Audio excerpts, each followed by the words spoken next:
Okay, we're going to be doing LeetCode 240, search a 2D matrix. So you're supposed to write an efficient algorithm that searches for a value target in an m by n integer matrix called matrix. This matrix has the following properties. Integers in each row are sorted in ascending order from left to right. Integers in each column are sorted in ascending order from top to bottom. So they're sorted like this and like this, right?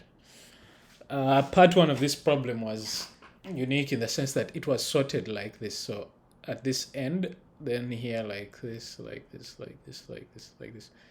So for that, all we did was convert it all into one long array using mathematics.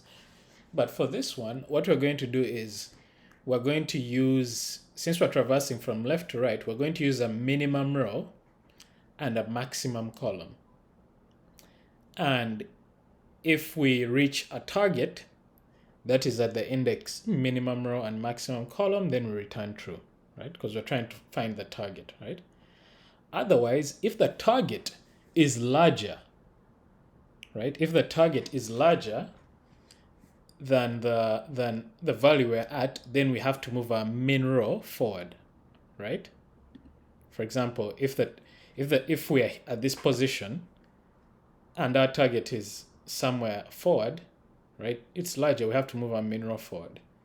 And if we're somewhere, say here, and our min row is smaller, the position where we're at is smaller than the target, then we want to eliminate these larger ones because the smallest values are at the top left, right? And the largest values are at the bottom right. So the maximum column is with the larger values and the minimum row is with the smallest values, right?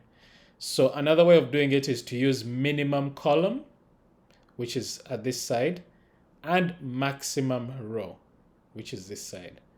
The issue with that though is traversing it will be much trickier. So we use minimum row, which is up here, and maximum column, which is here, right? So let's do it. This is tricky and it needs a trace of in order to fully understand the problem, but Timothy Chang had a very good explanation. So now let's code it up. So we are using the min row and max call to bound our answer. Right? So min row is equal to 0, right? Max column is equal to length of matrix at index 0 minus 1, right? That's this position. Any position here will be max call. Minimum row will be any position here, right?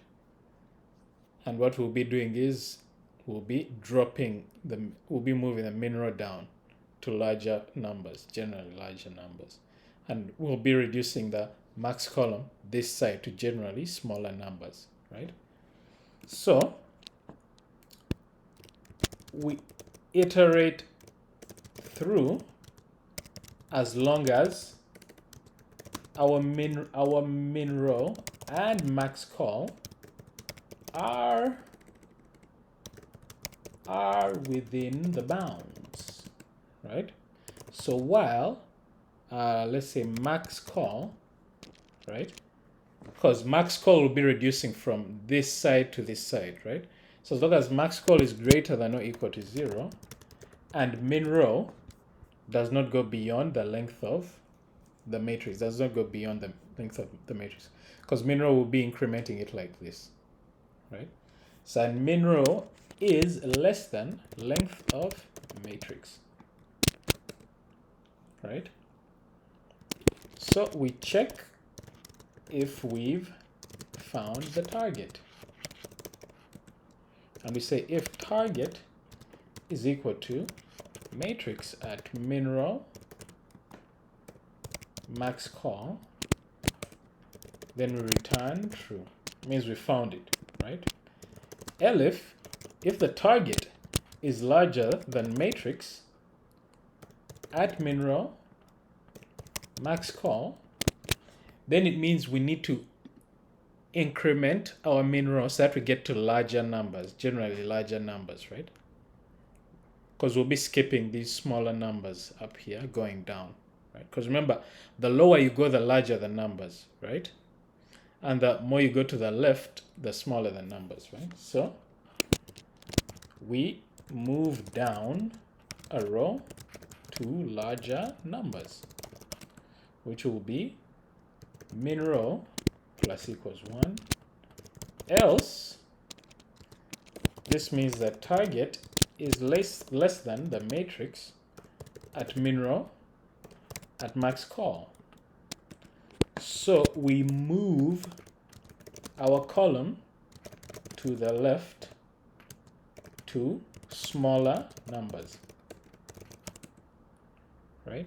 So max call minus equals 1, right? So if we're trying to find this, so it will be, if we're at this call, we'll be trying to reduce it more to this side, right? If the target is less than what the position we're at. Otherwise, we return false since we can't find it. And voila, it works. So this should take, okay, the last submission I sent gave me 100% runtime complexity, but this should give us O of m plus n runtime complexity, and O of 1, that would be O of 1 space complexity. The other solution would have been n log m, where n is the length of the row and m is the length of the matrix. I mean, is the column length of the matrix, because would have just iterated through every row and done an n log and done a binary search on every row, right? But that's not what we've done. So yeah, give me something better. Give me something better. Okay, 97%. That's good. So yes, that is the solution, and thank you. Bye.